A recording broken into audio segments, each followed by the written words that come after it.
नमः। श्री गुरुचरण कमलेभ्यो नमः। लोकाभिरामं रणरङ्गधीरं राजीवनेत्रं रघुवंशनाथं।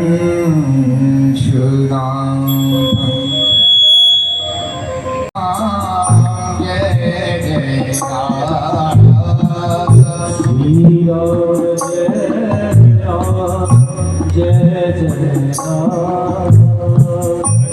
श्री राम, जय जय राम श्री राम, जय राम, जय जय राम श्री राम, जय राम, जय जय राम श्री राम, जय राम, जय जय राम श्री राम, जय राम। परमात्मा सच्चिदानंद भगवान अकारण करुणा वर्णालय भक्तवांछाकल्पतरु मर्यादा पुरुषोत्तम प्रभु श्री राम जी महाराज की महती कृपा से पुरुषोत्तम महीना के पावन पुण्य अवसर पर श्री ध्यान पूर्व पीठ के तत्वाधान में कलानौर के सुरम्य वातावरण के मध्य श्री राम कथा का आज 6वां दिन आरंभ होने जा रहा है। कथा में पधारे हुए सभी स्रोतवृंद और भगवती माता बहनों को, सभी संतों को और हमारे विशेषकर प्रेमदास जी महाराज को, सबको भाव भक्ति से श्री राम सर्वजन जानी करूं प्रणाम।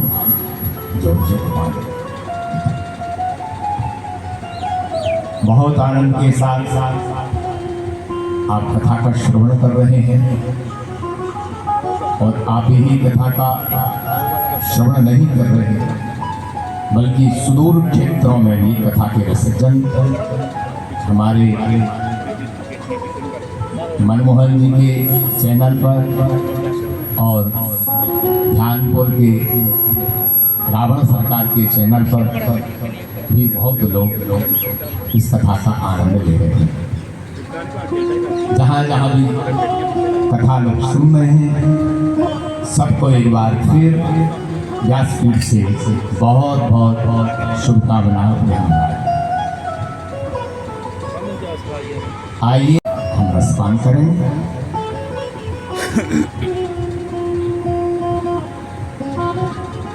कल आपने भगवान श्री सीताराम जी सरकार के विवाह महोत्सव का आनंद लिया।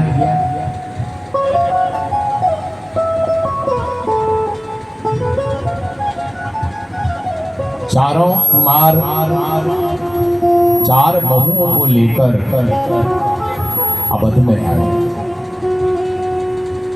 अवध के आनंद का क्या बखान कर सकते हैं।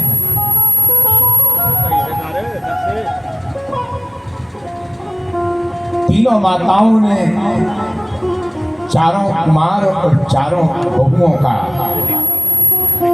अयोध्या की पावन धरा पर भव्य स्वागत किया।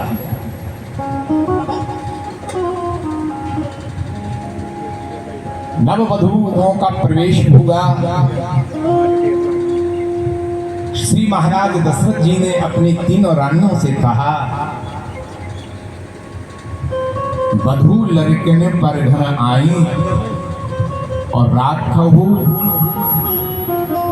नयन पलक की नाई। जिस तरह से पलक नेत्र की रखवाली करते हैं ऐसे ही इन बहुओं को बड़े आनंद के साथ में रखना। महाराज दशरथ जी के इस वाक्य से हमें यह शिक्षा लेना चाहिए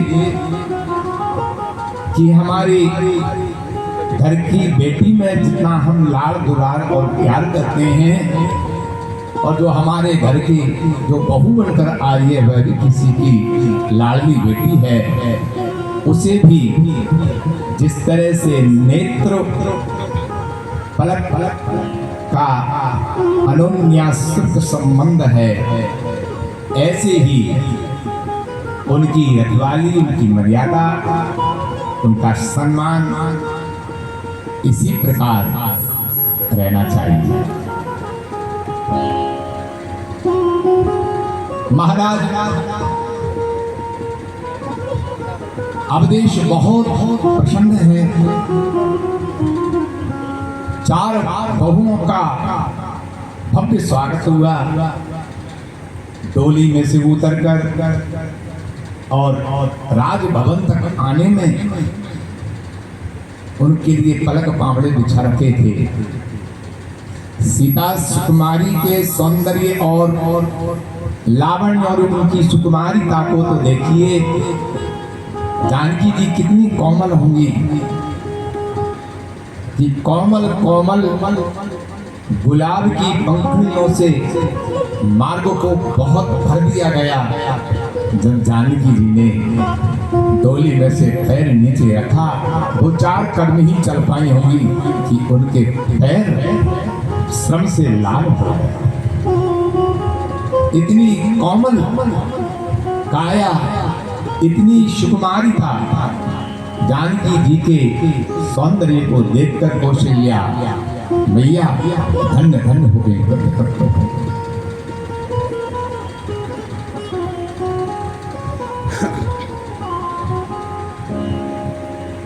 जब कोई नई बहू आती है तो सास सबसे पहले उसका घूंघट पट खोल करके मुखारबंद देखती है, तो उसको नेग में कोई वस्तु दी जाती है। ऐसा नियम है।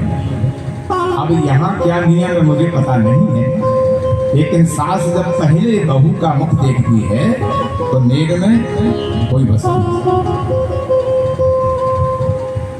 यहाँ देती है कि नहीं देती? देती नहीं देती, पहले ही देखे आती है। लेकिन नियम महाराज कैकेयी मैया ने जब जानकी का मुखारबिंद देखा तो उनके लिए कनक भवन, हाँ, घूंघट नहीं करती। मैं तो उस जमाने की बात बता रहा हूं। कनक भवन देखा, सोने का भवन। सुमित्रा जी ने बहुओं को निहारने का अमूल्य बहुमूल्य उपहार दिए। जब कौशल्या मैया का नंबर आया तो सीता जी के सौंदर्य को देखकर उनको लगा कि अयोध्या में मेरे पास में ऐसी कोई संपदा नहीं है जिसको देकर के मैं सीता का मुख मूल्य चुकाता हूं। बहुत खोजा, बहुत विचार किया कि क्या दूं। जब कोई निर्णय नहीं हो पाया तब अंतिम में विचार किया कि मैं वो वस्तु दूं जिससे बड़ी कोई मेरे लिए कुछ भी नहीं है। उन्होंने पास में बैठे हुए अपने राम लाल का हाथ अपने हाथ में लिया और सीता जी के हाथ में देकर कहा कि ले बहू, बस तेरे लिए इससे बड़ा उपहार और कोई हो नहीं सकता। यही तेरे मुख की दिखलाई है। बड़ा आनंद आया है। कुछ दिन की बात में महाराज विश्वामित्र जी महाराज दशरथ जी से विदा लेकर के अपने आश्रम में पहुंचे।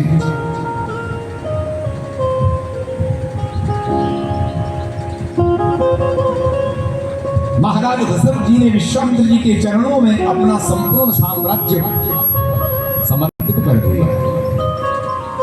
सुख धन संपूर्ण लक्ष्मी, मेरे पुत्र पुत्रवधू रानी, राजकोष धन माल खजाना सब महाराज आपका है। लेकिन महाराज दशरथ जी ने सब कुछ दिया और विश्वामित्र जी ने मामूली दिया। मेघ मान मुनि नायक लीना, आशीर्वाद सब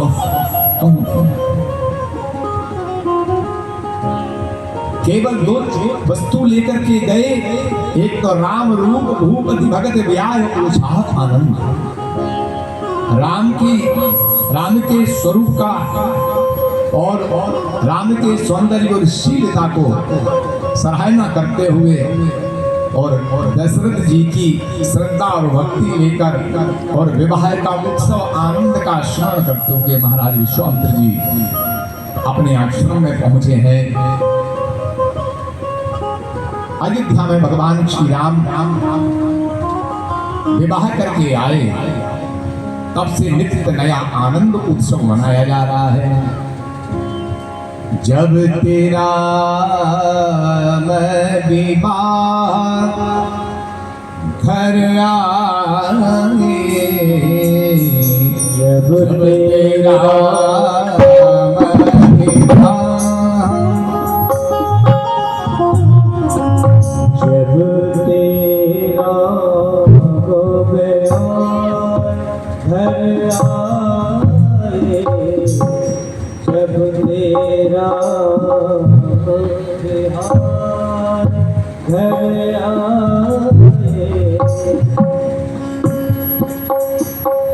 नित नव मंगल मोद बधाए, नित नव मंगल मोद बधाए,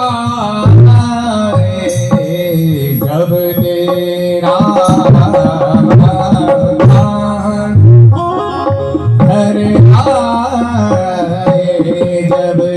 मंत्रीगण सभासदगण उनके भाग्य की बहुत सराहना कर रहे थे। त्रिभुवन में तीनों कालों में महाराज आपके समान कोई भाग्यशाली नहीं है।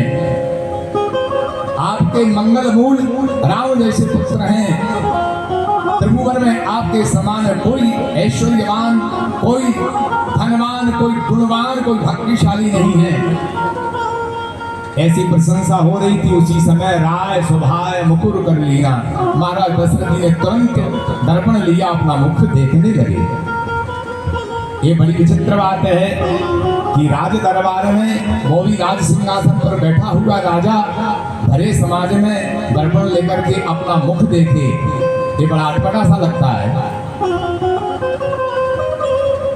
लेकिन इसका अर्थ यह नहीं है, इसका तात्पर्य यह है, हम सबके लिए बड़ा संकेत है कि तुम भी यदि कोई तुम्हारी प्रशंसा करे तो सावधान रहना कि अपने मुख को जरूर देख लेना। और दर्पण में नहीं, दर्पण क्या, निज मन मुकुर सुधार। अपने मन रूपी दर्पण में अपने मुख को जरूर देख लेना कि जो मेरी प्रशंसा कर रहे हैं, क्या इस प्रशंसा के योग्य में हूं कि नहीं। जब व्यक्ति दूसरे की प्रशंसा को ठीक मान लेता है, सही मान लेता है, तो भूल जाता है और अभिमान हो जाता है, तो मैं तो इसके लिए आपको पता नहीं है कि कोई आपकी प्रशंसा भय के कारण कर रहा है कि लोभ के कारण कर रहा है। प्रशंसा भय के कारण भी हो सकती है और लोभ के कारण भी हो सकती है। यदि आपसे कुछ चाहिए तो प्रशंसक लोग आपको ऊपर चढ़ा देते हैं, भले ही योग्य ना हो। और यदि आपसे डर है तो महाराज ना चाहते हुए भी प्रशंसा कर डालते हैं। इसीलिए ये बात सावधान रहना चाहिए कि कोई व्यक्ति, संसारी व्यक्ति यदि हमारी प्रशंसा कर रहा है तो महाराज दशरथ जी ने जैसे अपने आप को देखा, ऐसे हमें भी अपना आत्मनिरीक्षण करके अपने मन की दर्पण में अपनी चेहरे को देख लेना चाहिए। महाराज दशरथ जी ने जब दर्पण देखा तो दो बात पाई। एक तो श्रवण समीप भये केसा, कान के पास में बाल सफेद हो गए, यानी ये श्वेत बाल यह दर्शन करा रहे हैं कि राजन अब तुम बूढ़े हो गए। अब तुम्हारी युवानी ढल गई और अब इस राज्य के योग्य नहीं हो। दूसरी कमी देखी कि सिर से मुकुट टेढ़ा हो गया। मुकुट यानी राज सत्ता। जब राज सत्ता सिर से टेढ़ी हो जाए तो उस व्यक्ति के लिए समझ जाना चाहिए कि इस राज सत्ता जब रावण के सिर पर नहीं टिकी तो हमारी क्या औकात है। सिर से मुकुट टेढ़ा हो गया तो उसको छोड़ने की तैयारी कर देनी चाहिए। लेकिन दुर्भाग्य की बात है, आज तो ऐसी व्यवस्था है कि सिर से मुकुट टेढ़े होने की तो बात छोड़ो, महाराज हारते हारते लोग नहीं हारते, हारते हारते भी नहीं हारते, हारने के बाद भी कहते हैं वो बेईमानी कर दी, हम तो जीत रहे थे, जनमत हमारे पक्ष में है, एक तुम्हारी बीवी का दोष है, एक फलानी का दोष है, एक तुम्हारी फलानी का दोष, हारने के बाद भी स्वीकार नहीं करे। लोकमत तुम्हारे विरुद्ध जा रहा है, इसके लिए सावधान रहना चाहिए। पहले तो ऐसा काम ही मत करो कि लोकमत तुम्हारे विरुद्ध हो जाए, और यदि हो गया और लोग ने तुम्हारे लिए नकार दिया तो हाथ जोड़ करके स्वीकार कर लो कि जनमत हमारे लिए स्वीकार। हारने के बाद और ये दुनिया की मत पूछो, ये दुनियादारी तो जय जयकार, जीतने वाली की जय जयकार करती है और हारने वाले के पाप में पर कोई नहीं है। और एक दुनियादारी भी बड़ी विचित्र है हमारा, जो आपके आगे पीछे घूमते रहते हैं चाटुकार लोग, जो आपके आगे पीछे घूमते रहते हैं वो चाटुकार लोग, वो चुनाव में अपने कोटा की जेब में 3-4 पार्टियों के झंडे रखते हैं और डंडा एक होता है, और उनको पता है कि फलाना जीत रहा है, वही झंडा आराम से निकाला, डंडा में लगाया और बस खड़े हो गए आपकी जय जयकार। बहुत सावधानी की आवश्यकता है। ये राम कथा हमारे लिए एक व्यक्ति से लेकर के घर गृहस्थी, परिवार, समाज और राष्ट्र का एक ऐसा अद्भुत संकेत देती है कि हमें किस परिस्थिति में कैसा आचरण करना चाहिए। कि अब हम परिवार गृहस्थी या इसके संचालन के योग्य नहीं बचे, उस समय थोड़ा मन में धैर्य धारण करके विचार करना कि अब हमें थोड़ा वैराग्य का आश्रय लेना चाहिए।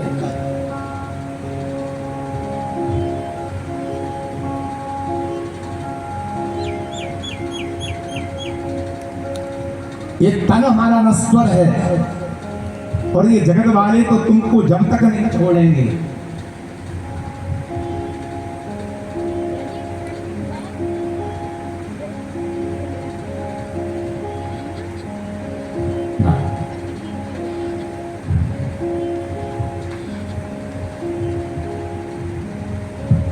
मेरे भाइयों, ये जगत वाले तुमको जब तक नहीं छोड़ेंगे जब तक तुम कामयाबी हो। ठीक से सुन रहे हो ना? जब तक तुम कामयाबी हो तब तक ये जगत तुम्हारा पीछा नहीं छोड़ेगा, और जब तुम किसी काम के न रहोगे तब यही जगत जय जयकार करने वाला तुम्हारी कोई बात नहीं। इसलिए जीवन बड़ा ही अनमोल है, इसको व्यर्थ नहीं गंवाना चाहिए। किसी कवि ने बहुत अच्छी है भाव को लिखा है, हरि अनमोल है ये जीवन, अनमोल है ये जीवन, यूं ही गमा रहा है, अनमोल है ये जीवन, यूं ही गमा रहा है, अनमोल है ये जीवन, यूं ही गमा रहा है, अनमोल है ये जीवन, यूं ही गमा रहा है, अनमोल है ये जीवन, यूं ही गमा रहा है। किस ओर तेरी मंजिल, किस ओर जा रहा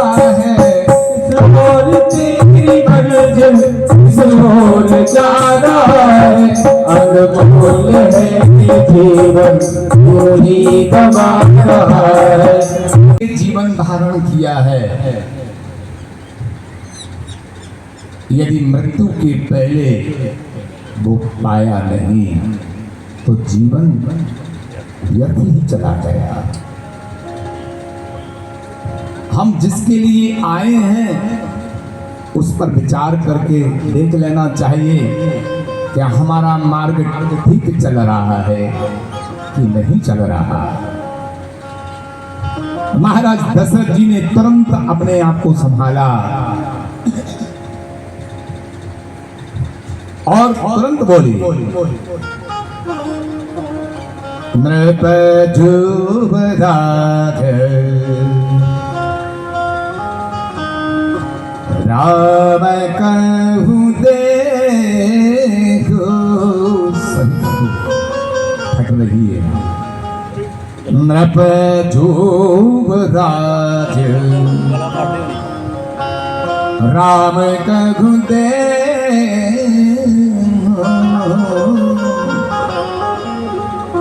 जीवन जन्म लाहु किरले हो, जीवन जन्म। महाराज दशरथ जी कहते हैं कि अरे राजा, अब यह राज्य सत्ता राम को सौंपकर अपने जीवन का लाभ ले लो। अपने आप को कह रहे हैं महाराज दशरथ।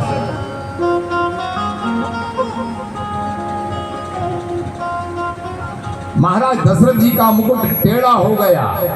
इतने में निर्णय ले लिया कि अब यह राज मुकुट राम के सिर पर रख लेना चाहिए और जीवन को मोह और ममता से मुक्त करके शांति से भगवान का भजन करके अपनी जीवन का सार्थकता कर लेना चाहिए। यह है महाराज दशरथ की जीवन की कहानी। रामायण का एक पात्र और है, उसके आगे, उसके नाम के आगे भी 10 लगा हुआ है। ये राम के पिता हैं महाराज दशरथ, और एक पात्र और है, उसके आगे भी 10 लगा है, उसका नाम है दशमुख। एक है दशरथ और दूसरे हैं दशमुख। दशरथ का अर्थ होता है जिसकी 5 ज्ञानेंद्रियों और 5 कर्मेंद्रिय, 10 इंद्रियों के द्वारा जो यह शरीर ही रथ का काम कर रहा है और अपने मन के नियंत्रण में इंद्रियों के घोड़ों को विषयों के से विमुख करके सदमार्ग पर जो ले जाए उसका नाम दशरथ है। और जो 10 इंद्रियों के घोड़ों को, 10 इंद्रियों के विषयों को मुख की तरह फाड़ करके खाना चाहे उसी का नाम दशमुख।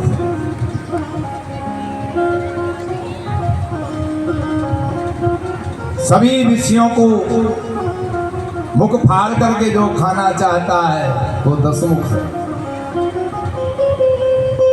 दशरथ जी के महाराज के सिर से मुकुट थोड़ा सा टेढ़ा पड़ गया कि राम को सत्ता सौंपने का निर्णय कर लिया। और दशमुख की कहानी लंका कांड में आप जानते ही हैं। अंगद जी के हस्त प्रहार से डगमग भूमि के कारण दशमुख जब गिरा उसके मुकुट गिर गए। 4 मुकुट उसने राम जी के पास सवार दिए और दशमुख ने शेष 6 मुकुट संभाल लिए। इसके बाद भी वो सत्ता पर बैठना चाहता है। जिसके मुकुट गिर गए इसके बाद भी सत्ता का लोभ नहीं छोड़ रहा। कितने भी गिर जाए महाराज, कहाँ लोग छोड़ते हैं। कितने भी मुकुट गिर जाए, मुकुटों को खरीद करके लोग सत्ता पर बैठना चाहते हैं। कितने गिर गए। जनता ने तुम्हें नकार दिया, इसके बाद भी जनमत को स्वीकार न करके कभी हम चुनाव आयोग के मत्थे ठोकते हैं ठीकरा और कभी ईवीएम पर दोष देते हैं, और महाराज हारने के बाद भी कहते हैं हम तो आ ही रहे थे, इन लोगों की बेईमानी के कारण हम बिल्कुल वकालत करेंगे और सुप्रीम कोर्ट जा करके और अपनी सफाई पेश करेंगे कि हम बिल्कुल ठीक है। ये सत्ता बंगाल में हमारी वापस होना चाहिए, चली गई बहुत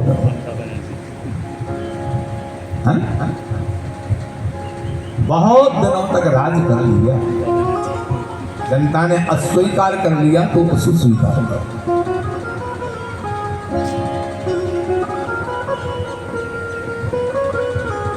महाराज दशरथ जी ने निर्णय ले लिया कि मुझे राम को राज्य सौंपना है। जो पाँच ही मत लागहु नीका करहु हरस हिय राम ही का।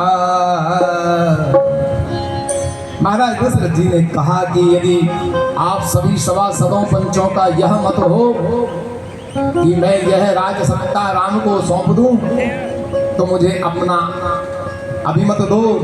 उसी समय महाराज साहब ने हाथ उठा करके कहा कि हम तो यही सोच रहे हैं, इसको कहते हैं जनमत।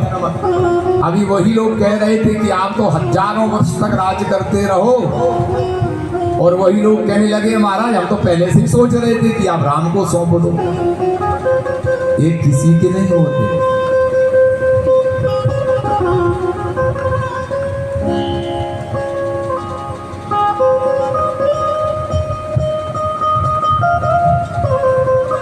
जब राम को राज्य नहीं मिला तो महाराज राम के विमल वंश में राम के अगाध प्रेमी भरत पर दोषारोपण कर ले। ये भरत की चाल है। और जब भरत जी ने अपना मत दिया कि नहीं नहीं ये सत्ता तो राम की है और मैं तो अब राम को मनाने के लिए चित्रकूट जाऊंगा, तो वही लोग भरत की जय जयकार करने लगे। ये जनमत है। ये कब पलट जाए इसका कोई भरोसा नहीं है। दूसरा उदाहरण दूं, सुंदर कांड में हनुमान जी ने लंका जलाई। रावण ने कह दिया कि इस बंदर की पूंछ में कपड़े और घी तेल लपेट करके आग लगा दो। सबने कहा कि हाँ ये ठीक है, लाओ अपने अपने घर से कपड़े। महाराज साहब ने कपड़े इकट्ठे किए, घी तेल लगाया और ढोल बजा रहे हैं, बैंड बजा रहे हैं, जलूस निकाला, सवारी निकाली। कोई खींच रहा है, कोई हंस रहा है, कोई हनुमान जी की खिल्ली उड़ा रहा है। अरे और तो छोड़ो, मार ही लात कर ही बहु हांसी। लात मार रहे हैं हनुमान जी ने और हनुमान जी को कोई असर नहीं पड़ा। हनुमान जी के मन में विचार कर रहे हैं कि तुम अभी मेरा तमाशा जितना चाहो उतना कर लो, इसके बाद में तुम्हारा तमाशा करूंगा फिर देखूंगा। और महाराज जब आग लगाई, ऐसी आग लगाई कि सब पूरी लंका जब जलाने लगे, तो जिन्होंने हनुमान जी की पूंछ में आग लगाई थी, तेल डाला था, कपड़े लगाए थे, ढोल बजाए थे, खिल्ली उड़ाई थी, लात मारी थी, हंसी उड़ाई थी, और वही लोग दूर खड़े होकर के कहने लगे हम पहले ही कह रहे थे कि ये बंदर कोई सामान्य नहीं है, इससे मत झगड़ो भाई, हमारी मानता कौन लोग। अब बताइए किसने कहा था? किसने कहा था? पढ़ा है ना? हम जो कहा यह कभी नहीं होई और बानर रूप धरे सुर कोई। हमने तो पहले ही कहा था कि ये कोई बानर है नहीं है, ये तो कोई महान देवता है, इससे झगड़ो मत। अब लंका जल रही है, भोगो। जिन्होंने आग लगाई थी वही उपदेश देने लगे। इस जनमत का कोई ठिकाना नहीं है, कब लोग क्या कहने लगे और कब बदल करके और क्या कहने लग जाए। इसलिए विवेक पूर्वक व्यक्ति को वह चाहिए जिससे उसका सही तरीके से कल्याण हो सके। महाराज दशरथ जी ने निर्णय ले लिया, जन्म स्वीकार होगा। और उस वक्त श्री भरत जी और शत्रुघ्न ननिहाल में गए हुए थे। महाराज दशरथ जी सीधे गुरु के पास पहुंचे। गुरु जी से कहा कि गुरुदेव मेरे मन में ऐसा विचार आया है। गुरु जी ने भी कह दिया कि राजन तुम्हारा ये विचार बिल्कुल ठीक है। वेग विलंबन करिय नभ साधिक सबोई समान, सुदिन सुमंगल तबहि जब राम हो ही यो राज। आप शुभ कार्य में विलंब मत करो।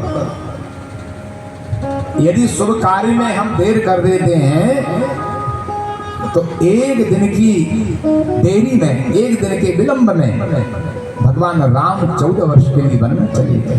यह संकेत मिलता है इस घटना से कि जब तुम्हारे लिए शुभ कार्य का संकल्प आवे तो उस समय तुम्हें उसी समय शुरू हो जाए। वही मुहूर्त है जब तुम्हारे मन में शुभ संकल्प आ जाए। मुहूर्त मत दिखवाना। तुम्हारे मन में जब विचार आ जाए तो समझ लो मुहूर्त ने ही विचार दिया है।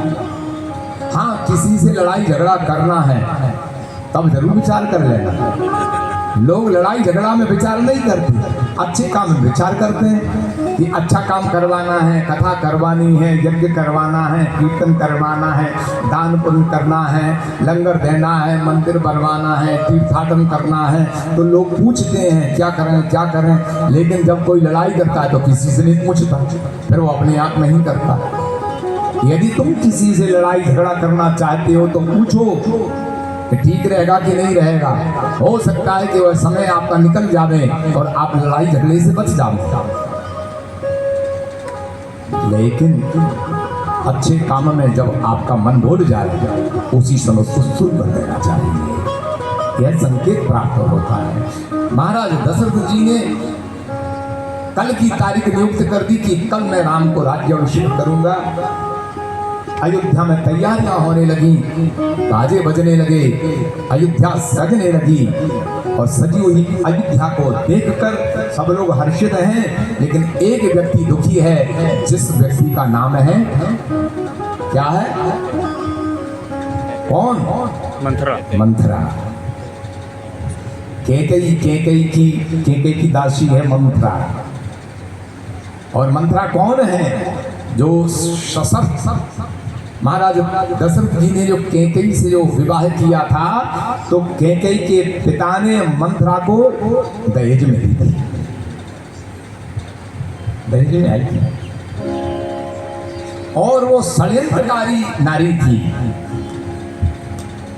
गजब की बात तो यह है कि केकई के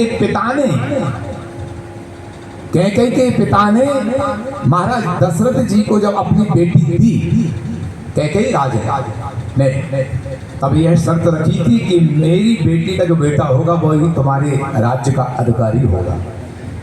तब महाराज जी ने सोचा, दशरथ जी ने, कि मेरी 2 रानियां और हैं, उनकी कोई संतान नहीं है, तो जब इसके कोई संतान होगी तो वही तो राजा बने। ये तो सामान्य बात थी, लेकिन हो गया उल्टा। उन्होंने स्वीकार कर लिया और परिणाम यह हुआ कि मंथरा इसलिए आई थी कि राजाओं के राजमहल में बहुत षड्यंत्र हुआ करते हैं। किसी भी प्रकार का कोई कैकेयी के प्रति कोई षड्यंत्र न हो जाए, इसके लिए वो सावधानी रखती थी। या उसको कहें खुफिया प्रधान, रडार यंत्र मंथरा। और आध्यात्मिक भाषा में बोले तो तो मंथरा हमारे भीतर की एक लोभमयी वृत्ति का नाम है, जो हमारी एक धारणा है, अवधारणा है, जो लोभ है, वो लोभमयी वृत्ति का नाम ही क्या है? बोलो, मंथरा। और ये मंथरा त्रेता युग में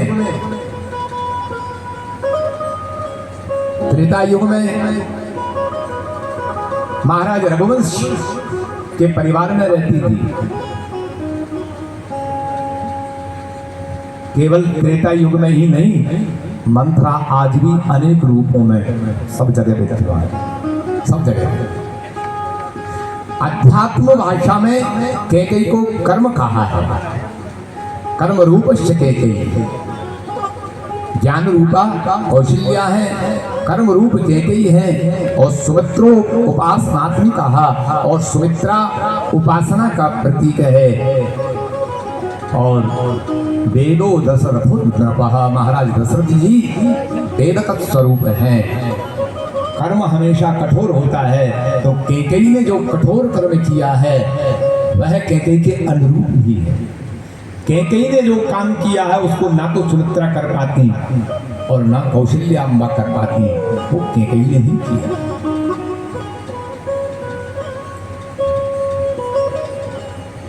आध्यात्म भाव में देखें तो भगवान राम की ही इच्छा थी कि मैं वन में जाऊं, क्योंकि राम केवल अयोध्या के राजा होने के लिए नहीं, वो तो वनवासियों को सुख देने के लिए आए।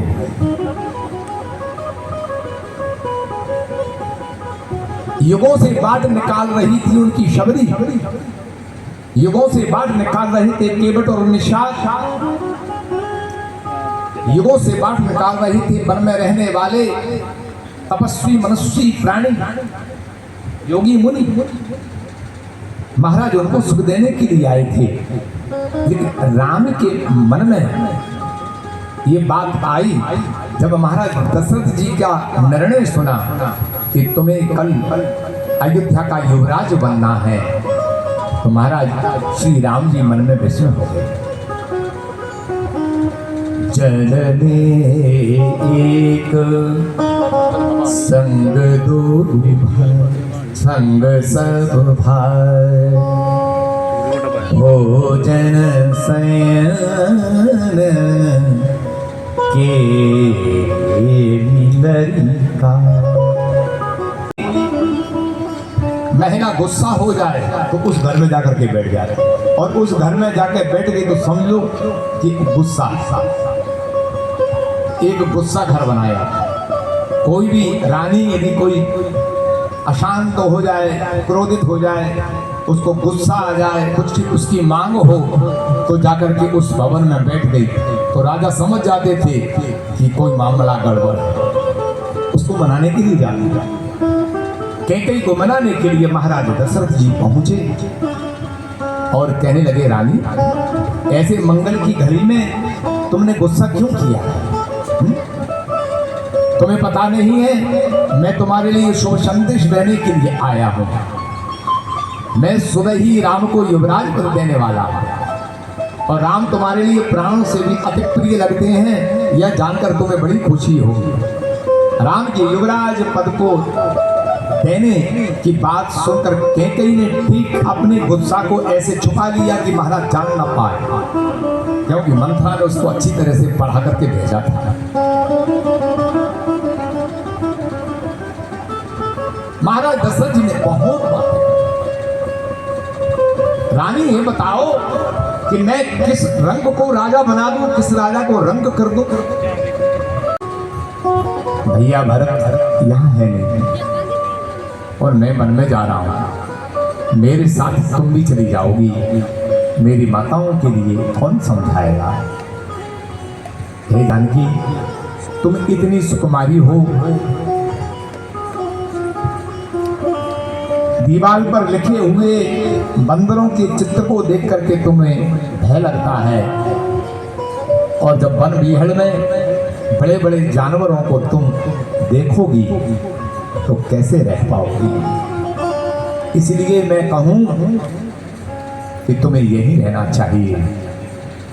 जानकी जी ने कहा कि भगवान, आपकी आज्ञा का पालन करना मेरा परम धर्म है, लेकिन आप मेरी एक बात को ध्यान से सुन लीजिए। क्या क्या आप कह रहे हैं कि मैं यहाँ रह लूं और आप वन में चले जावें, तो जाइए नाथ, मुझे छोड़ करके चले जाइए, मेरा वश भी क्या है। लेकिन इतना ध्यान रखिएगा कि जब आप 14 वर्ष के बाद अयोध्या में लौट करके आएंगे, सीता को आप दे देंगे। सीता रहना,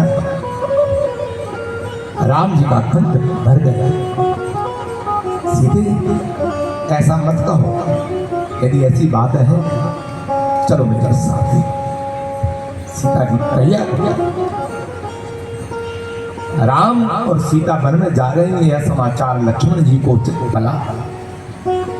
लक्ष्मण जी प्रभु के चरणों में आकर के निवेदन करते हैं कि प्रभु, मैं आपका एक नन्हा सा बालक हूँ, और कोई माता पिता क्या नन्हे बालक को छोड़ करके घर से बाहर जाते हैं? मुझे भी आप साथ में ले चलिए, मैं नहीं रहूंगा, सही क्या। वही लक्ष्मण जी ने कहा कि यदि आप मुझे छोड़ करके चले जाएंगे तो अपने भैया लक्ष्मण को आप देख नहीं सकते। उसी समय राम ने कहा, लक्ष्मण जाओ, तुम अपनी मां से विदा लेकर के आओ। विदा मातु सन अब हुआ। हे लक्ष्मण, अपनी मां सुमित्रा से विदा लेकर आओ, मेरे साथ में वन में चलो। सुमित्रा जी के पास लक्ष्मण जी पहुंचे। लक्ष्मण जी को देख करके लक्ष्मण की अम्मा सुमित्रा बोली, बेटा लक्ष्मण, आज राम का राज्याभिषेक होने वाला है और तेरा मुख उदास क्यों? लक्ष्मण जी ने सारी बात बता दी। माँ आपसे मुझे आज्ञा लेकर के आने की बात कही है, मुझे आज्ञा दीजिए, मैं राम के साथ बनने जा रहा हूं। धन्य है सुमित्रा, जिस सुमित्रा का इतना उत्तम भाव हो, वही लक्ष्मण जैसा पुत्र जन्म दे सकती है। सुमित्रा जी ने कहा कि बेटा लक्ष्मण, तू मेरा बेटा नहीं है, तू वैदेही का बेटा है। तात तुम्हार मात वैदेही, पिता राम सब भाप संगी। राम तुम्हारे पिता हैं और वैदेही तुम्हारी माँ है, और वैदेही का बेटा इस देही से आज्ञा लेने के लिए कैसे चला आया? यदि तू बिना आज्ञा के ही वन में चला जाता तो मुझे भी बहुत संतोष होता, लेकिन तू आज्ञा लेने के लिए आया है, तो चलो आज्ञा तो मैं दे ही रही हूँ, लेकिन इसके साथ मैं आदेश भी दे रही हूँ, बेटा राम सीता जी की सेवा करने में तू इतना सजग रहना कि रात्रि में भी मत सोना, राम जी की छाया की तरह तू रहना। और बेटा राम, यदि राम की सेवा करते करते तेरे प्राणों की भी बलि लग जाए तो उसमें बिल्कुल भी चिंता मत कर। तेरा दूसरा भाई शत्रुघ्न बैठा। सुमित्रा जी ने लक्ष्मण जी को विदा किया। तीनों ने मुनिवेश धारण करके और महाराज दशरथ जी से विदा लेने के लिए, और जैसे ही राम लक्ष्मण और जानकी जी भवन से निकले हैं, तैसे महाराज दशरथ जी, सुमंत इनको रोको, राम जा रहे हैं, उनके बिना ये प्राण रह नहीं सकते। पूरी अयोध्या उनके पीछे लगी। मत जाओ, रुक जाओ, हे राम अयोध्या छोड़ के बन मत जाओ, मत जाओ, रुक जाओ, हे राम अयोध्या छोड़ के बन मत जाओ, मत जाओ।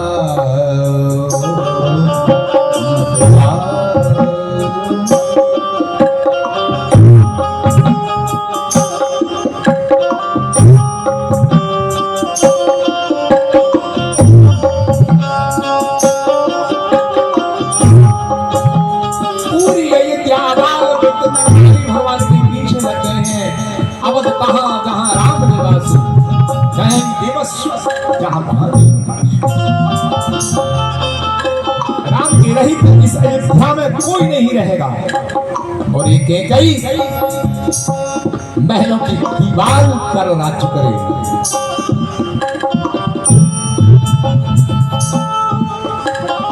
पूरी अयोध्या चल पड़ी बन की ओर राम के साथ। राम बिना मेरी सुनी अयोध्या, लखन बिना ठकुराई। राम बिना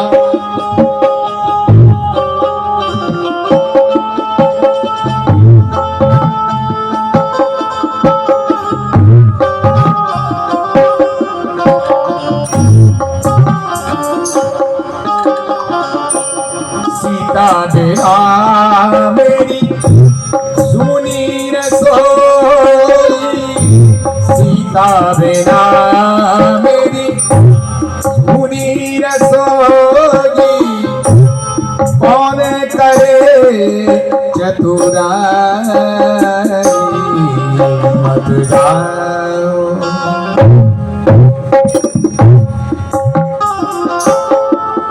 रुक जाओ हे राम, अयोध्या छोड़ के मन मत जाओ, मत जाओ, रुक जाओ, रुक जाओ, रुक जाओ।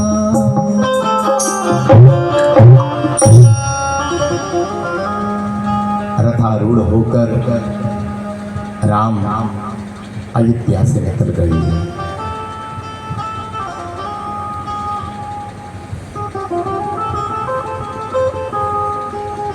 अयोध्या सूनी हो गई।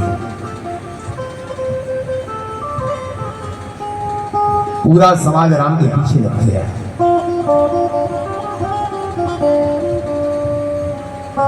तमसा के किनारे पहुंचे। सूर्यास्त हो चुका था। लोग थक चुके थे, खाया पिया नहीं था, भूखे प्यासे थे।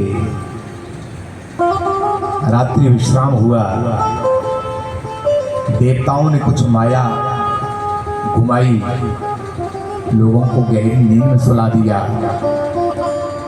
आधी रात में राम, लक्ष्मण, सीता और सुमंत को जगाया। राम ने कहा कि सुमंत, रथ को ऐसा चलाना जिसके पहिए के चिन्ह धरती पर दिखाई दे। तीनों ने बैठकर आगे वन में प्रयाण किया। कहाँ चले गए कोई नहीं जान पाया। रात्रि में प्रभात हुआ। सब लोग राम को जब नहीं पाए, व्याकुल होने लगे, हाहाकार करने लगे। लेकिन राम दर्शन की आशा को लेकर अपने प्राणों को रख करके अयोध्या में लौट तो आए, लेकिन मन उनका राम जी पर।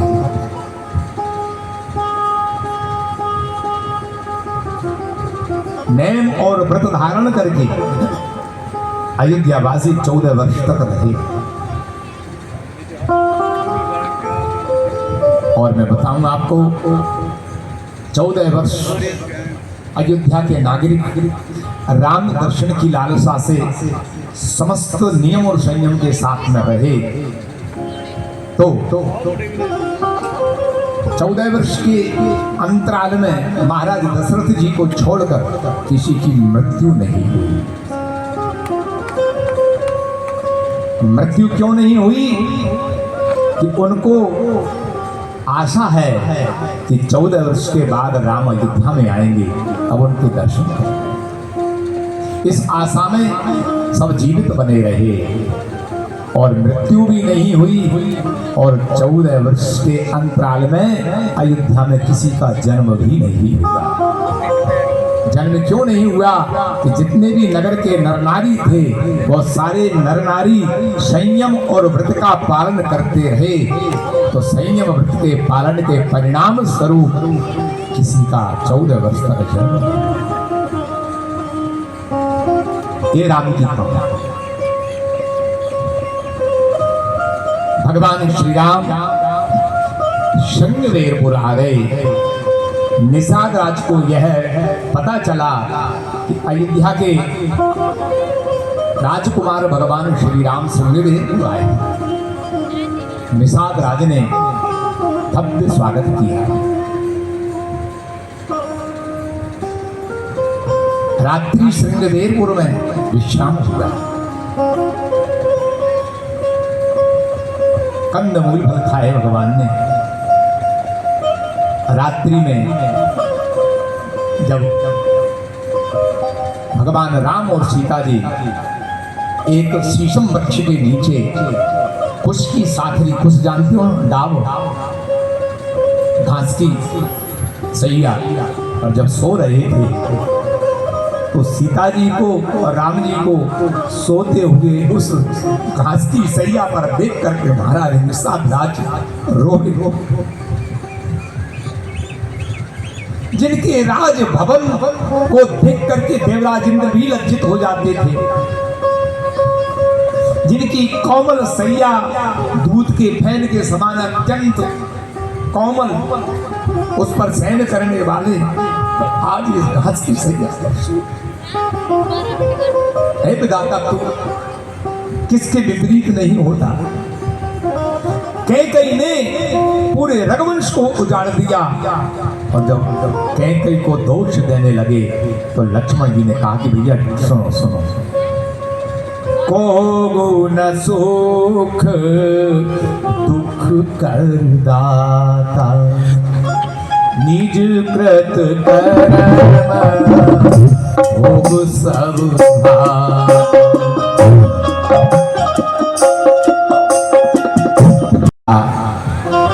निषाद जी, इस जगत में कोई किसी को न कोई सुख देता है न दुख देता है, सब अपने अपने कर्मों का फल भोगते हैं, इसलिए दोष किसी को नहीं देना चाहिए।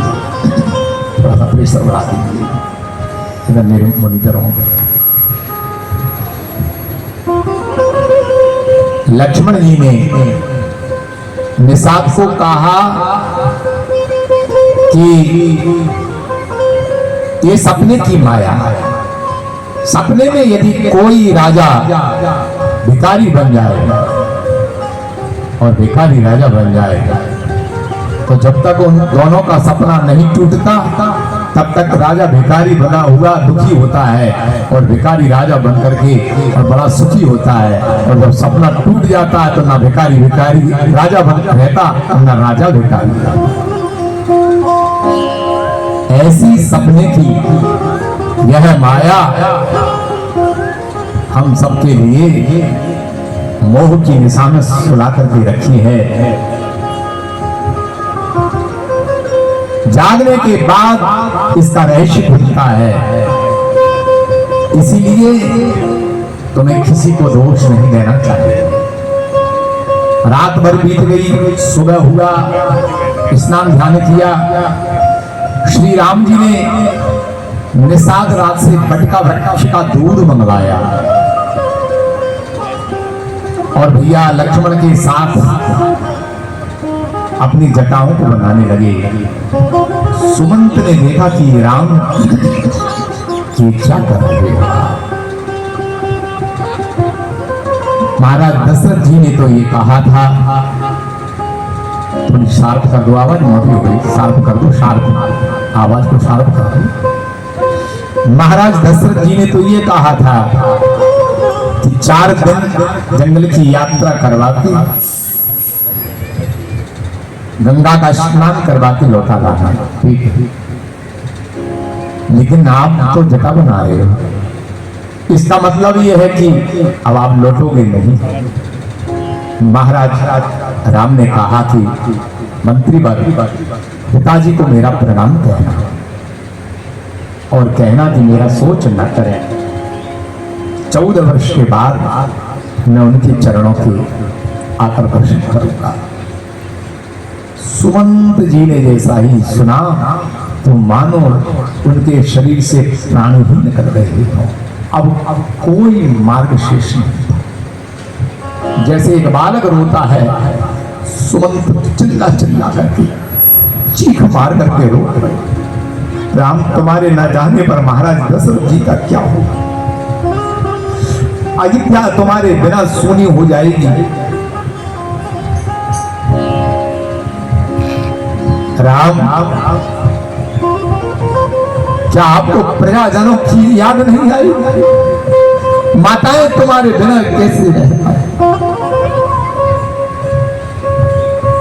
यदि आप नहीं जा रहे तो कृपा करके आप जानकी जी को कहिए कि वो मेरे साथ अयोध्या लौट चले। सुमंत जी ने सीता जी से कहा कि बेटी, समय तो बहुत खराब है, लेकिन यदि तुम अयोध्या लौट जाओगी तो सबके लिए एक जीवन का आश्रय हो जाएगा।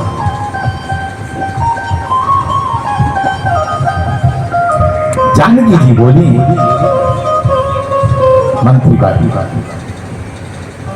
यदि आप मेरी 3 बातों को स्वीकार कर लें तो मैं आपके साथ चलूंगा। क्या?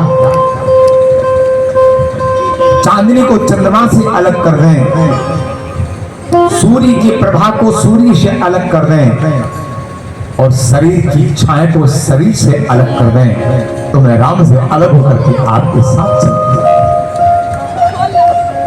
सुमंत जी समझ गए अब सीता जी को रोकना संभव नहीं। बहुत अनड़े बने के बाद भी जब राम जी नहीं लौटे और सुमंत जी से कहा कि सुमंत, अब तुम रथ को ले जाओ और मुझे अब आगे बढ़ने दो। सुमंत हतप्रभ हो गए और जबरदस्ती सुमंत को लौटा करके श्री राम जी आगे गंगा की तरफ पहुंचे हैं। बोल रामचंद्र भगवान की जय। ये राम के वनवास की कथा को आपने शांति से सुन लिया।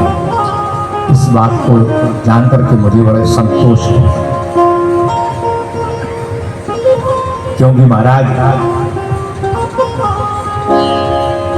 जिनको केवल नाचने गाने का ही भाव बना रहता है उनके लिए गंभीर कथा बड़ी भारी पड़ जाती है। लेकिन कथा का यह मर्यादा है कि कथा के क्रम को नहीं तोड़ना चाहिए।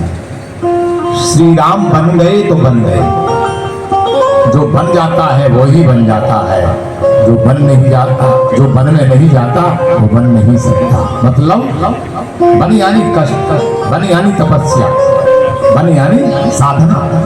जिसने जीवन में साधना की है वो ही बनता है, बाकी के बिना साधन वाले तो कितने भी बने बनाए हो सब बिगड़ जाते हैं।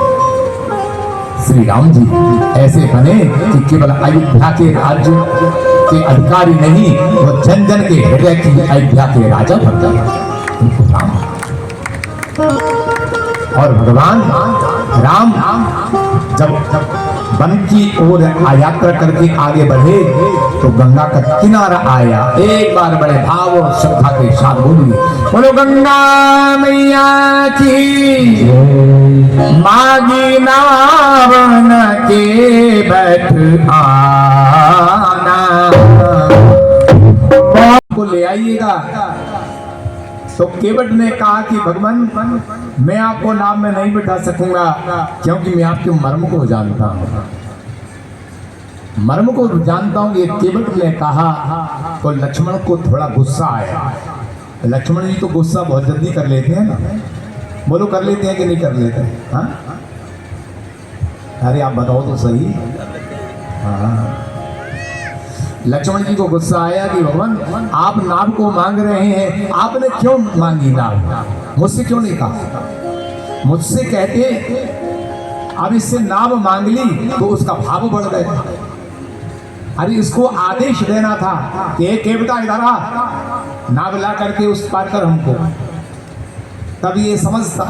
अब आपने बड़े भाव से हाथ जोड़ करके कहा कि केवट भैया नाव को ले आओ, हमको पार जाना है। तो उसने कहा कि हाँ ठीक है, उसका भाव बढ़ गया।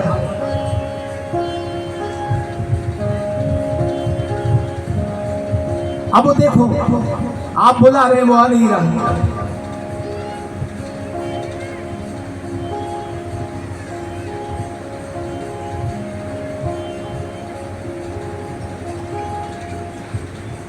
आप ऐसे मुहूर्त से चले हैं कि आपकी बात केवट नहीं मान रहा महाराज। आज अयोध्या के राजा होकर के एक छोटा सा आदमी केवट आपकी बात नहीं मान रहा। और उनको देखो वो सुमंत जी वो रो रहे, उनको कह रहे हैं कि तुम चले जाओ, तो वो जाते नहीं है। केवट के तुम आ जाओ तो ये आता नहीं। एक आ नहीं रहा, एक जा नहीं रहा।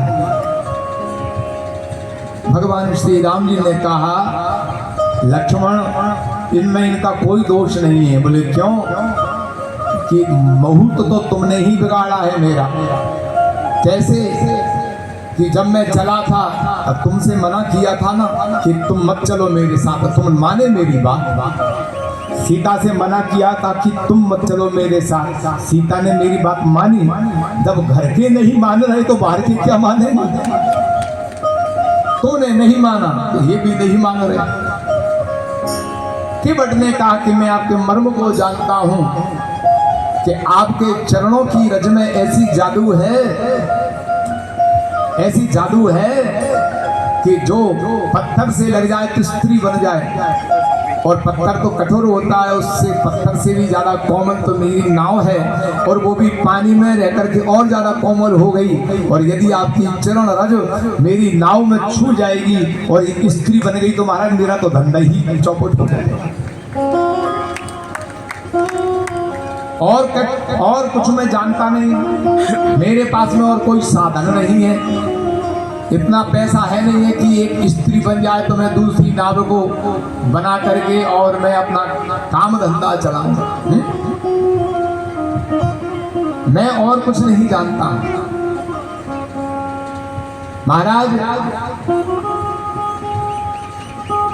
अब मुझे खतरा इस बात का है,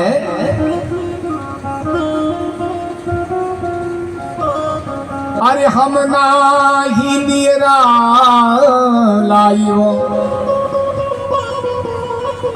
ये सुंदर भजन है और सुंदर मैथिली भाषा का भजन है। इसका अर्थ समझना। केवट कहता है हम नाही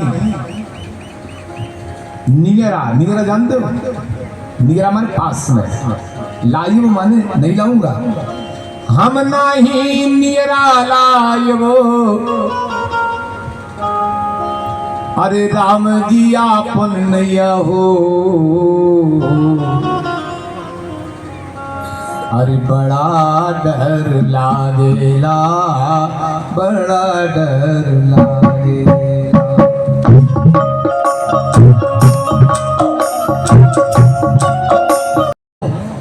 आपके चरण धोए बिना मैं नाव पर नहीं बिठाऊंगा। मुझे आपके पिताजी महाराज दशरथ जी की सौगंध है।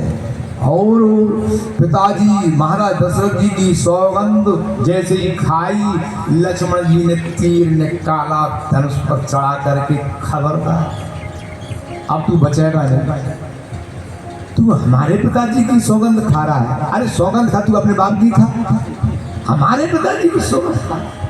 हमने तुझे इतना सुना और तू चढ़ता ही चला जा रहा है, तुझे पता नहीं किससे बात कर रहा है, तुझे इतना ज्ञान नहीं है। और लक्ष्मण जी के धनुष को चलते हुए देख करके और उसने खड़ा हो गया, अपनी जो वो थी उसको भी निकाल लिया, ऐसे खड़े।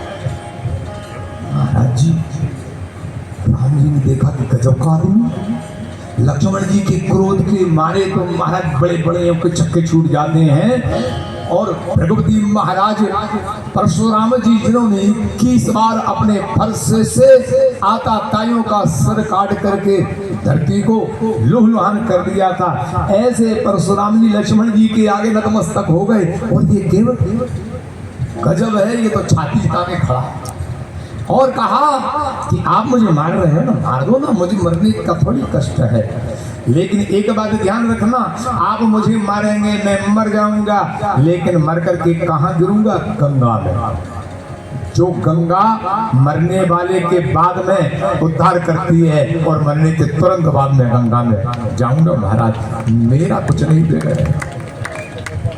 दूसरी बात यह है कि मैं किसके सामने मरूंगा? जिनका नाम लेते ही लोग भव सागर से तर जाते हैं, ऐसे राम जी मेरे सामने खड़े हैं, उनके सामने मरूंगा। अब तीसरी बात सुन लो, किसके हाथ से मरूंगा? उन्हीं राम के छोटे भाई लक्ष्मण के हाथ से मरूंगा। अब चौथी बात और सुन लो, मरने का कारण क्या होगा? कि मैं राम जी के चरणों को धोने की हट कर रहा हूँ, जिद कर रहा हूँ, इस अपराध के कारण मर रहा हूँ महाराज। तो इससे बड़ा मरना और कब होगा? मारो मारो मारो।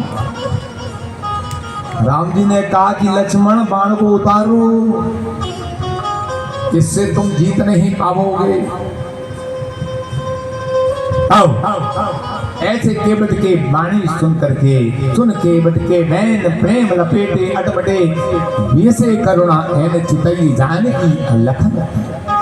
ऐसी अटपटी वाणी से भगवान श्री राम जी का मानो केवट में मनोरंजन करवाया। केवट जानता है कि इनके मन में, माता जानकी जी के मन में, सीता जी के मन में और अयोध्या को छोड़ करके जो आए हैं सबका विषाद है, मन में किसी प्रकार की कोई गलानी होगी, तो इस गलानी को मैं अपनी अटपटी वाणी के द्वारा बोल करके थोड़ा मनोरंजन कर दूं तो भगवान को आत्मसंतोष हो जाए। केवट ने ऐसा भगवान से विनोद किया है और उसी समय केवट बोला, पाव अपना प्रभु जी धुला लीजिए, बात छोटी है सिर को हिला दीजिए। छोटी सी बात है, मैं भी चाहता हूं। हम हैं अनपढ़, कोई भूल हो ही गई, आप मालिक हैं सब कुछ भुला दीजिए। आप कह रहे हैं कि हम पार जाना चाहते हैं। अरे मैं भी तो चाहता हूं कि आप मेरी नाव पर बैठे, चाहे दोनों की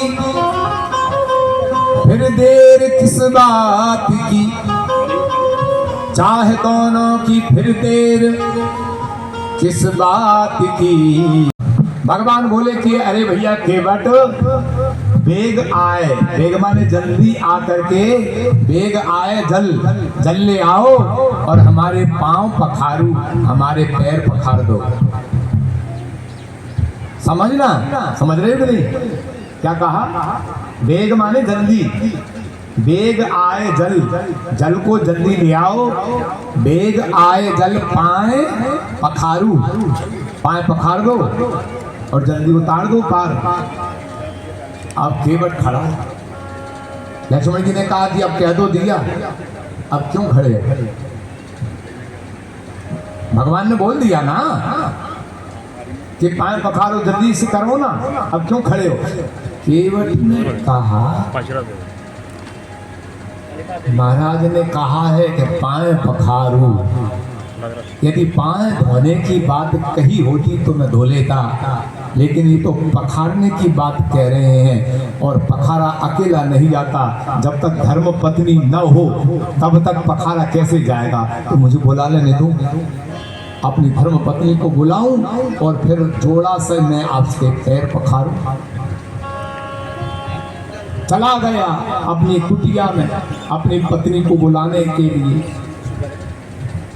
लक्ष्मण जी ने कहा, भैया इससे तुमने इतना कठिन शब्द क्यों बोल दिया? सीधा क्यों नहीं बोला कि पैर धो ले भैया? अब पखारने की बात कह दी तो अब उसने कहा कि पूरे परिवार को बुला करके लाए। के बट गया अपने घर में पूरे अपने नन्नू मुन्नू जितने भी बच्चे थे 10-12 सबको बुला करके अपनी पत्नी को लेकर के आया। भैया घाट पर बड़े मेहमान भगवान आए हैं, आज उनके चरणारविंदों को पखारना। हाँ, भगवान राम खड़े हैं और जितने भी उसके जो छोटे छोटे बच्चे हैं राम को घेर लिया है, सब राम को देख रहे हैं, राम उनको देख रहे हैं। यह आनंद जो ब्रह्मा को नहीं मिलता है, जो विष्णु को नहीं मिलता है, जो शंकर को नहीं मिलता है, जो इंद्र को नहीं मिलता है, जो दिक्पालों को नहीं मिलता है, जो योगियों को नहीं मिलता है, जो तपस्वियों को नहीं मिलता है, जो ज्ञानियों को नहीं मिलता है, वो बड़े बड़े मुनीश्वरों को नहीं मिलता है, वह आनंद आज केवट पूरे परिवार के साथ था।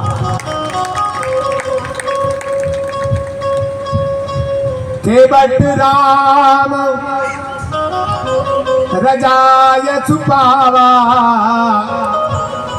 और पान कठबता धरि ले आवा। राम जी के आदेश को पाकर केवट कठौता लाया। कठौता जानते हैं? नहीं जानते?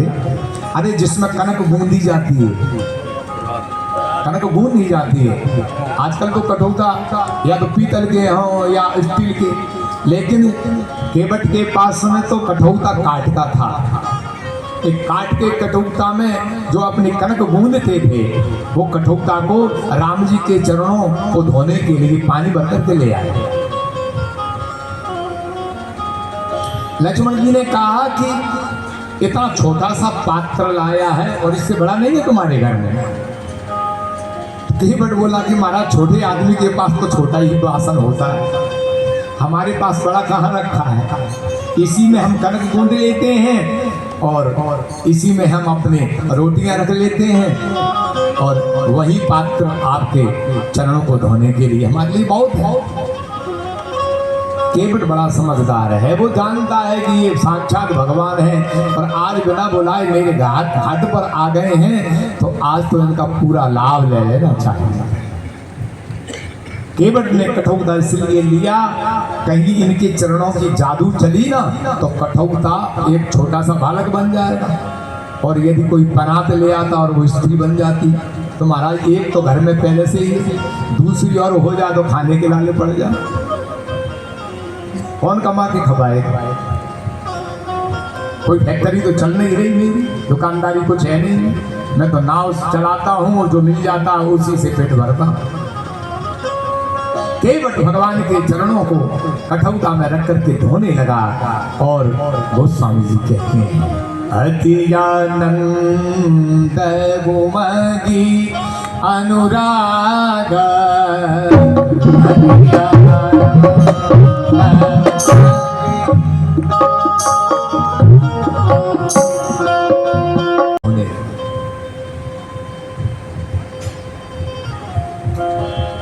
अब दोनों पैर तो उसमें आ ही नहीं सकते।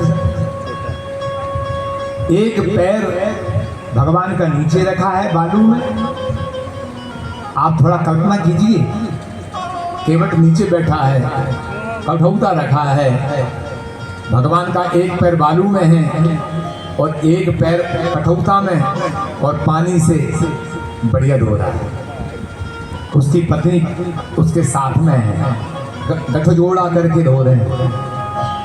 इस पैर को पखारने के लिए महाराज जनक जी ने कितना दहेज दिया था राम को, और केवट कुछ देने वाला नहीं है। महाराज कोई प्रेमी भक्त ऐसे लूट लेते हैं कि जिनकी बहुत बड़ी कीमत है, और कोई प्रेमी भक्त के पास में पहुंच जाए तो वो पूरा का पूरा उन पर उड़े। समझो,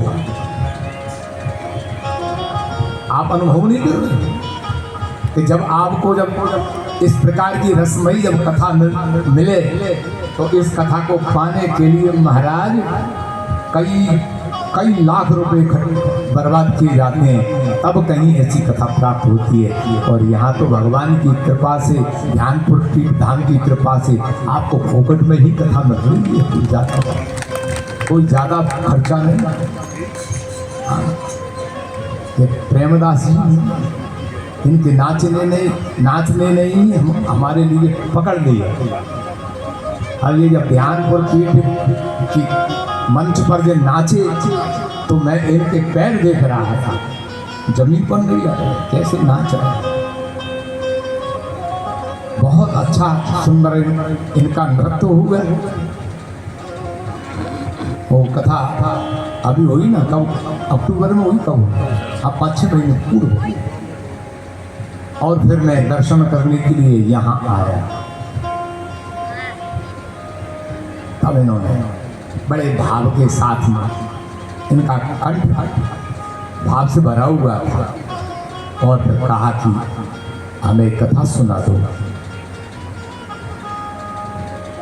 महाराज मेरे मन में पता नहीं क्या जादू हुआ इनके कहने का, ये लो ये कथा हो।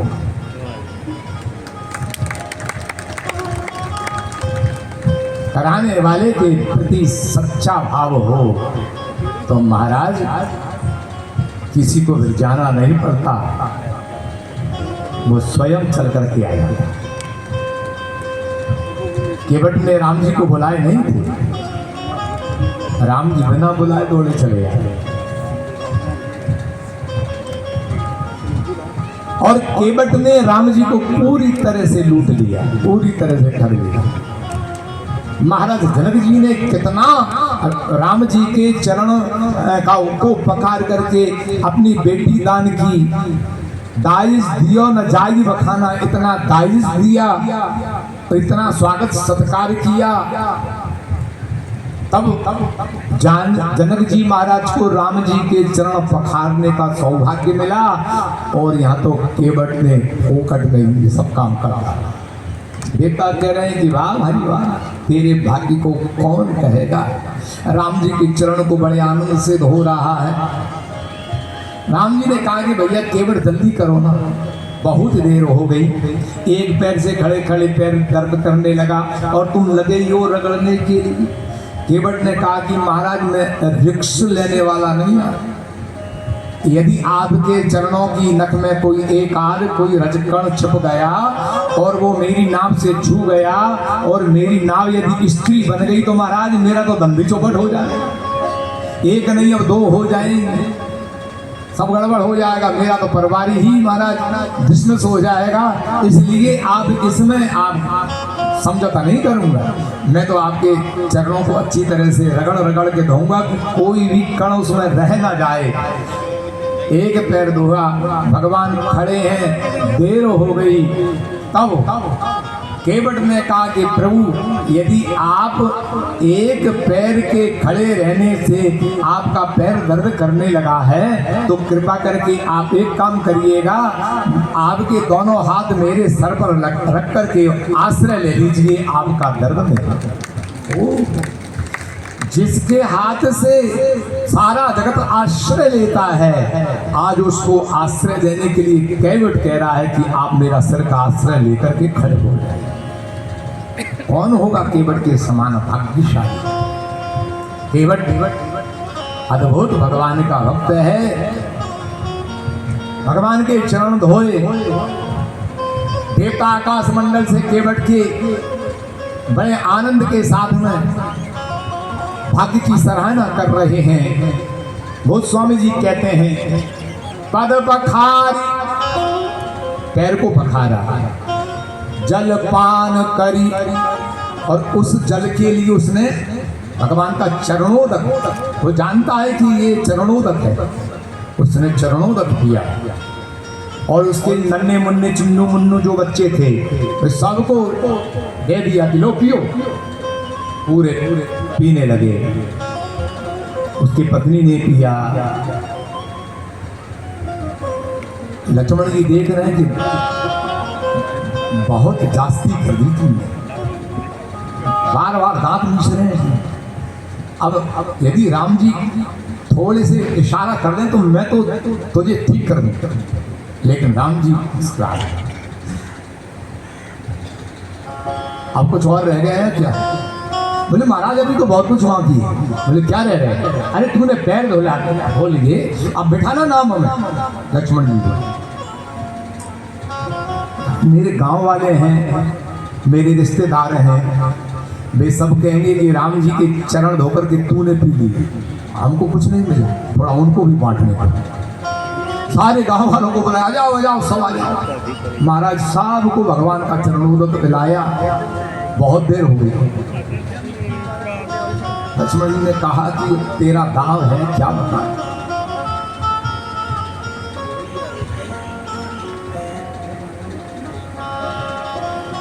सबको पिला दिया, अब कोई बाकी तो नहीं रहा। बोले अभी तो और है। कौन है? बिठाना और नाव में। केवट ने कहा कि प्रभु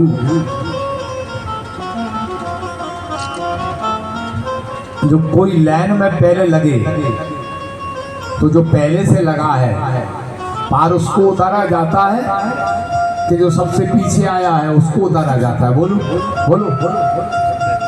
जो बहुत पहले से लगा है पहले उसको मिलना चाहिए कि जो अभी आया उसको मिल जाए?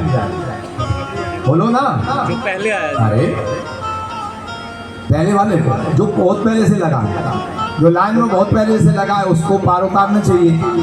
और आप तो अभी अभी आए हैं। लक्ष्मण जी ने कहा कि हमारे अलावा पार उतारने वाला कौन हमको तो दिखाई नहीं दे रहा। केवट ने कहा कि यदि आपको दिखाई दे जाता तो वो पार नहीं हो गए होते। कौन? वो मेरे पितर लोग, आपने उनको देखा ही नहीं और अभी जो भवसागर में गोता खा रहे हैं महाराज, पहले उनको पार बुझाने। मैं पहले अपने पितर लोगों को तर्पण कर दूं। पितर पार करी प्रभु ही पुनि मुदित गयहु ले पार। केवट ने कठोरता में भगवान के चरण का जल रखा और कहा कि महाराज मैं तो अनपढ़ गंवार व्यक्ति हूँ, पितरों के मंत्र तो मुझे आते नहीं हैं और आप तो गुरु के आश्रम में सब कुछ सीख गए हैं, तो मेरे पितरों के मंत्र आप पढ़ो और मैं जलदान कर दूं जिससे उनका कल्याण हो जाए। राम जी ने लक्ष्मण से कहा कि लक्ष्मण शुरू हो जाओ, बोलो मंत्र। लक्ष्मण जी ने कहा कि प्रभु ऐसे फंसे हैं कि क्या बताएं। राम और लक्ष्मण जी ने पितरों के सुंदर मंत्र बोले और केवट ने जलांजलि दी। मैं आपसे कहूं, आप सबके पितरों को आप जल देते हो कि नहीं देते? भादों के बाद में जो पितृपक्ष होता है, कनागतें आती हैं, उसमें जलदान करते हो कि नहीं करते? बोलो। जो करते हैं वो हाथ उठा करके बतावे। अरे माताओं की नहीं, माता भाई लोगों का करते हैं नहीं करते? जो पितरों को जलदान करता है उसके परिवार में कभी अनिष्ट नहीं होता है, ध्यान में। और जो इन 15 दिन में पितरों की पूजा नहीं करता है, जलदान नहीं देता है, उस पर पितर नष्ट होकर के पितृ दोष लगा देते हैं और उसके परिवार में परेशानियां आती हैं और उसका जवाब डॉक्टरों के पास नहीं होता।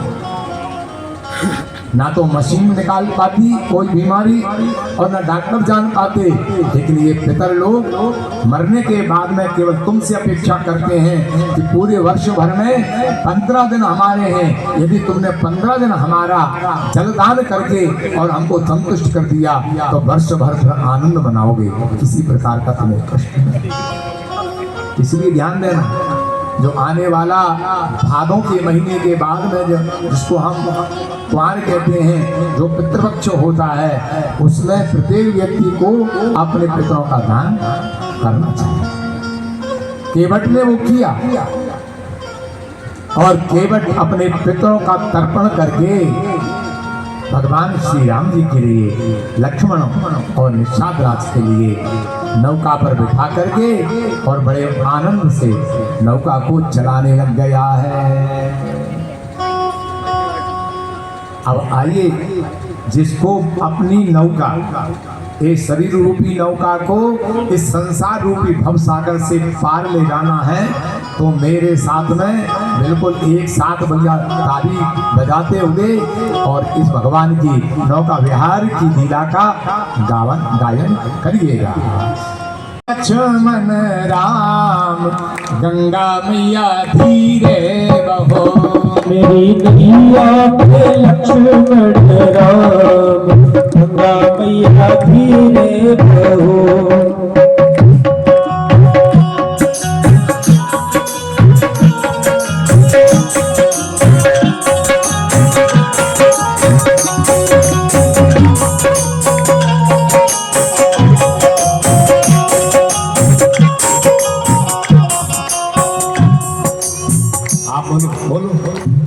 मेरी नैया में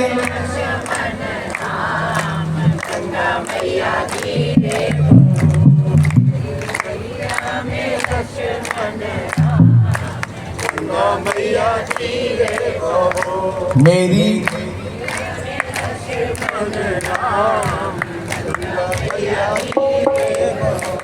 आपकी नैया में लक्ष्मण राम बैठे, ठीक, इनकी नैया में लक्ष्मण राम नहीं बैठे। मेरी नैया में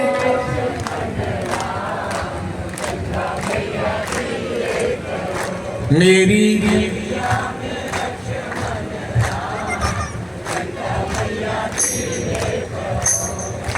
धीरे बहो गंगा धीरे बहो, धीरे बहो गंगा धीरे बहो, धीरे बहो गंगा धीरे बहो, धीरे बहो गंगा धीरे बहो। मेरी नैया में लक्ष्मण राम गंगा मैया धीरे बहो, मेरी नैया में लक्ष्मण राम गंगा मैया धीरे बहो। देखो कितना सुंदर दृश्य है, कथा भी चल रही है, भगवान गंगा के किनारे हैं, राम लक्ष्मण बढ़िया नाव में बैठे हुए हैं और गंगा का किनारा 4 कदम पर ही हमारे पास में बह रहा है। इससे बढ़िया सुंदर दृश्य और क्या हो सकता है। गंगा जी भी बह रही है, हमारे जो कवरेज करने वाले हैं गंगा जी का भी दर्शन करा दीजिए।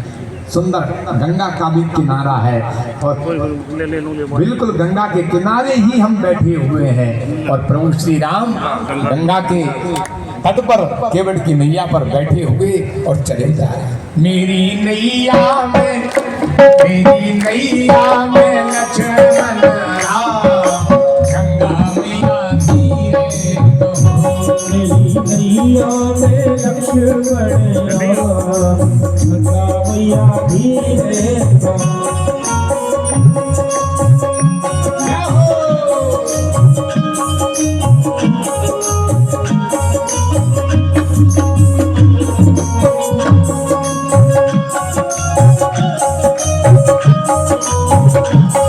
मुद्रिका को निकाल लूं, मैं ऐसा नहीं हूँ प्रभु, मैंने क्या नहीं पा लिया, आपकी कृपा से मुझे सब कुछ मिल गया है।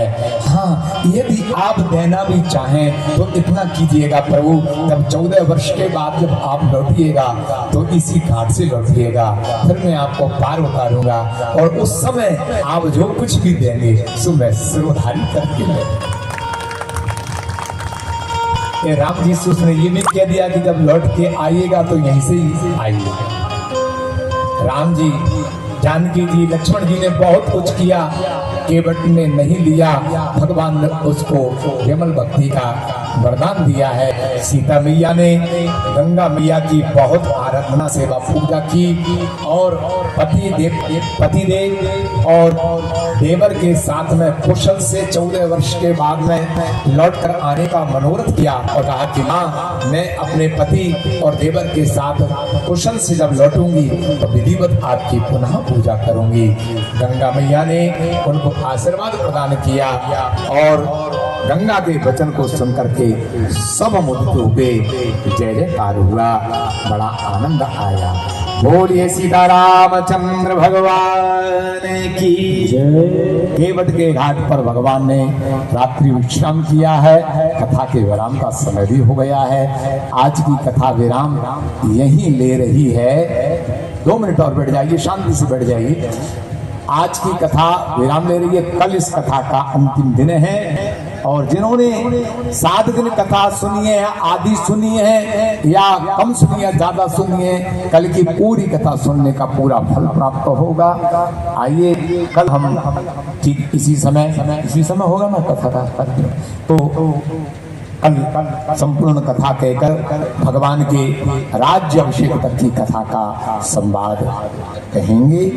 आइए भगवत चरणों में प्रीति रखते हुए कथा को। कल टाइम यही है कि बदलना है? हाँ जी।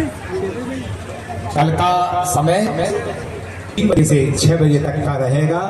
6 बजे कथा विराम होगी। आप 2:30 बजे यहाँ पर उपस्थित हो गए। आइए साथ में जय जयकार करते हुए कथा को विराम दें। आरती बोलिए रामचंद्र भगवान की, भक्तवत्सल भगवान की। हर हर हर हर हर हर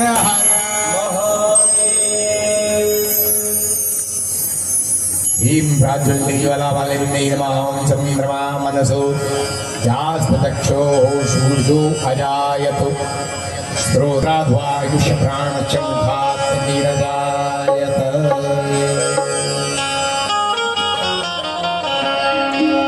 आरती रघुवर लाला के, सवरिया तन विशाला की। आरती रघुवर लाला की, सवरिया तन विशाला की। सबल कर भगत बाण धारी, छवि लख कोटि कामधारी। खिलाने देनार तेरारी, कलक की चलन पीक पट हलन। लटक सुंदर बनमाला की, सबरिया तन विशाला की। आरती रघुवर लाला की, सबरिया तन विशाला की। दिया गोवा की भारी, गिरावे जगत जगति रानी। देव भक्ति रस की भारी, भगत देवी लखन रणवीर। प्रज्ञा के भी शत्रुघ्न रूप रसाला की, सबरिया तन विशाला की। आरती रघुवर लाला की, सबरिया तन विशाला की। चरण चापत अग्नि मौलाल, वेद रस भागत दीन दयाल। बरस रही पुष्पों की वर्षा, भगत है हर सदा सुख कर। हरि लेकर जानकी मात कृपाला की, सबरिया तन विशाला की। आरती रघुवर लाला की, सबरिया तन विशाला की। कर्पूर गौरव करुणावतारम, संसार सारम भुजगे तारम। सदा वसंतं हृदयारविंदे, अवधाराणि शतं नमामि। तुमेव माता पिता त्वमेव, तुमेव वरदो प्रसादमेव। तुमेव मेरा तुमेव, तुमेव परमं तमदेव। तुमेव परमं तमदेव, तुमेव परमं तमदेव।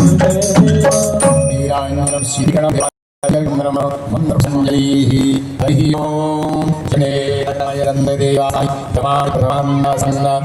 तेहनाकं महिमानः सचन्द्र यत्र पूर्वे साध्याः सन्ति देवाः। ओम सीतारामचन्द्राभ्यां नमः नाना सुगंधि पुष्पाणि यथा कालो पुष्पान् निर्मयादो